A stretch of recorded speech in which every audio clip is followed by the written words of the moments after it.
Dave, we've talked a lot about Tyler Glasnow and how he's evolved this season, and even when Mark Pryor was talking about him, he's noticed that he's gotten away from forcing himself to be perfect in his outings, just kind of locking in early. What stood out to you in his Phillies outing that you're hoping to see from him today in this one? I think what stood out most is he's in compete mode. I think that trying to be perfect, worrying about things that are, out of your control. I think that those are things that he's,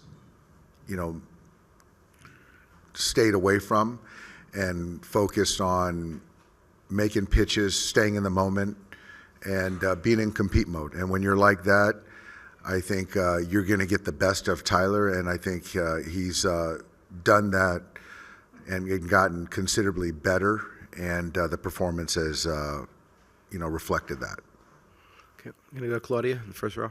Dave, defense is a big part of the postseason. How critical is a clean execution in a matchup like this? Very important. I think certainly in the postseason, everything is more magnified. You get 27 outs. The other team gets 27 outs. And for the most part, when you don't give up extra outs, extra bases, certainly you give yourself the best chance to win. And that's an opportunistic team over there. And so when you give them extra outs, give them extra bases, it just increases their chances. So up to this point, we've done a really nice job of that. And how much do moments like this define the identity of a team? Yeah, this is our identity. This is who we are.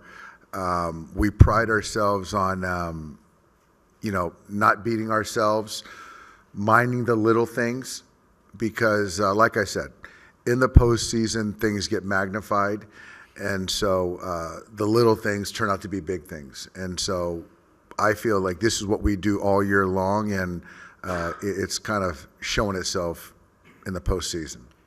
Okay, straight back, Jack.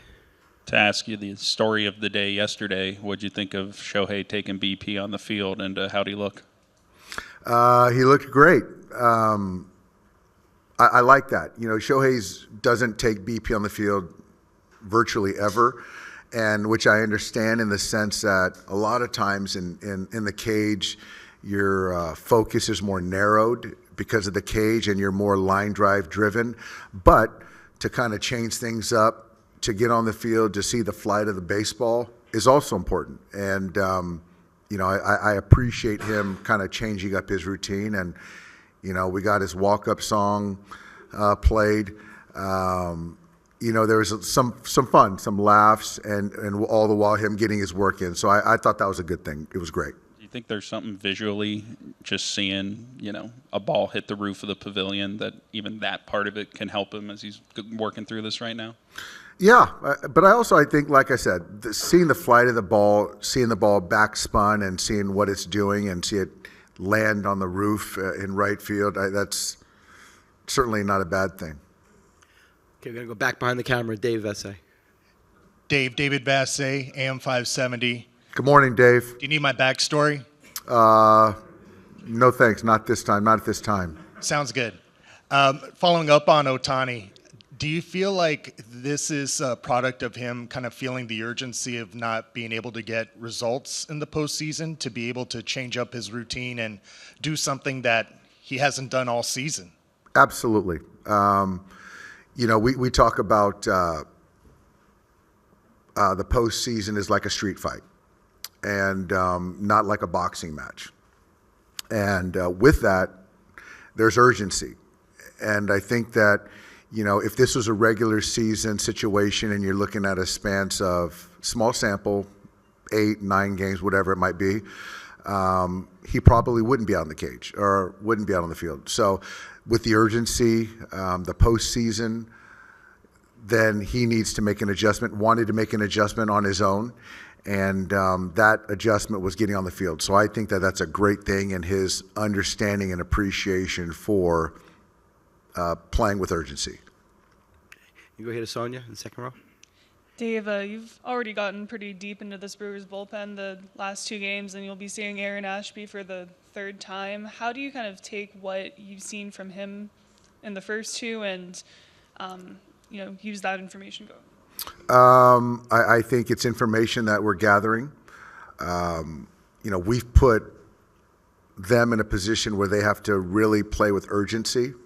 And when you're speaking to the pitching, they've got to continue to use their high leverage guys as much as they can. And for us, it's important to continue to apply pressure and put the onus on them, on Murph, to continue to, keep running his high leverage guys out there.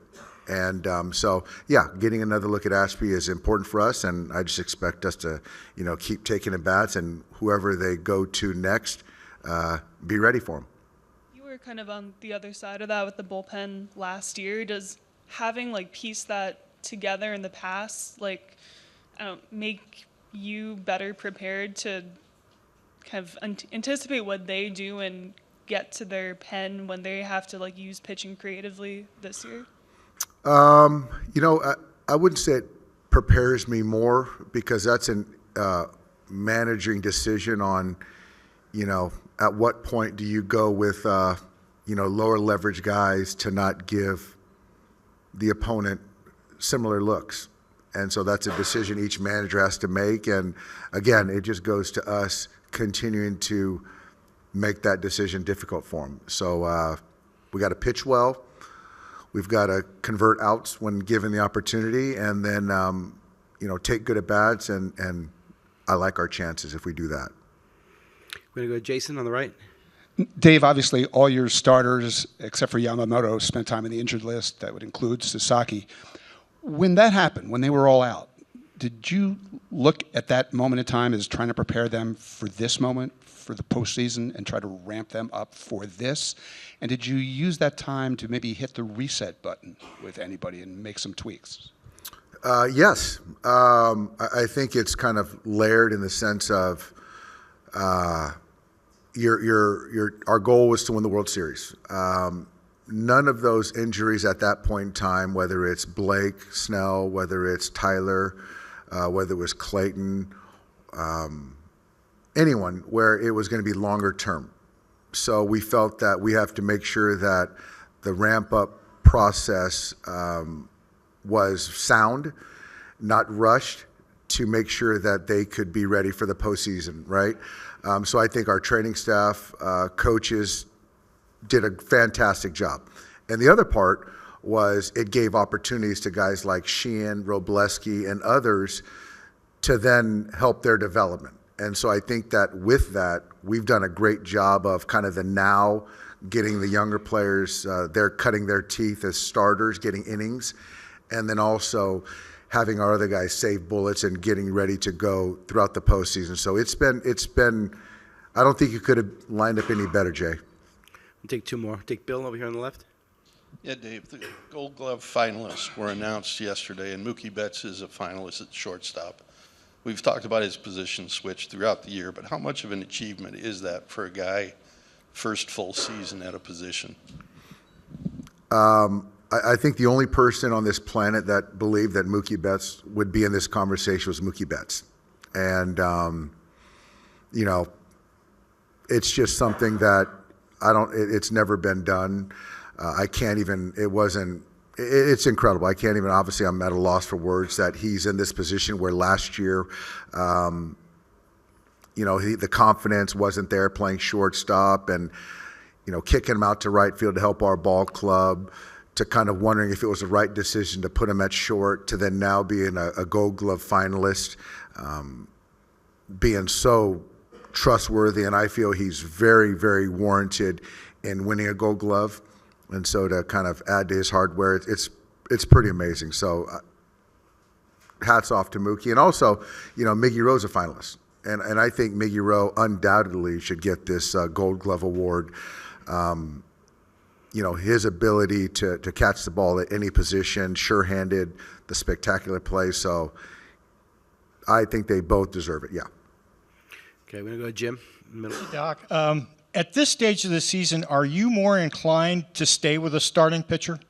rather than go to the bullpen in like the 6th or 7th, or does it depend on situations and what's happening in the game? I am. I think I've shown that. But it still depends on each individual game. How the pitcher's throwing, efficiency, how the hitters are taking at bats versus that particular pitcher. I'm in read and react mode, but I think, Jim, I've shown that, if they earn it, then I'll run them out there deeper.